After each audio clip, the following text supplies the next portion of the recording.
It all started in muddled ways. Some came to escape persecution, some came to be free, some came for adventure and some came for fortune, and some came working for others. As the North American settlements developed into fledgling colonies, they began to share common needs and common dangers, but they remained separated by design, distrust, and self-interest. As the years passed, they developed a practical need to come together.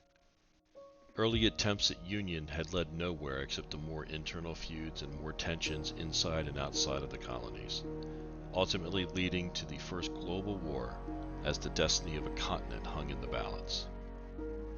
A new king saw the colonies through that fight, and a great European power was brought to its knees. Now, union had been achieved, but at a price that would tear the colonies apart and take a ruling monarch from victor to vanquished. Exacting a toll on his own subjects, a desire for their own independence started to fester. Cries of unfairness rose in Boston and spread to violence between those loyal to Parliament and the British Crown, and those defiant of their power. Towns meet, taxes are levied, protests erupt, and propagandists fan the flames. The yearning desire for self-determination spawns from the stigma of insurrection. Parliament reacts harshly and moves to quell the unrest in Massachusetts, not knowing the evolving sympathies of her sister colonies. Britain shuts down Boston, removes sitting judges, and revokes the colonial charter. To Parliament and the King, Massachusetts no longer exists.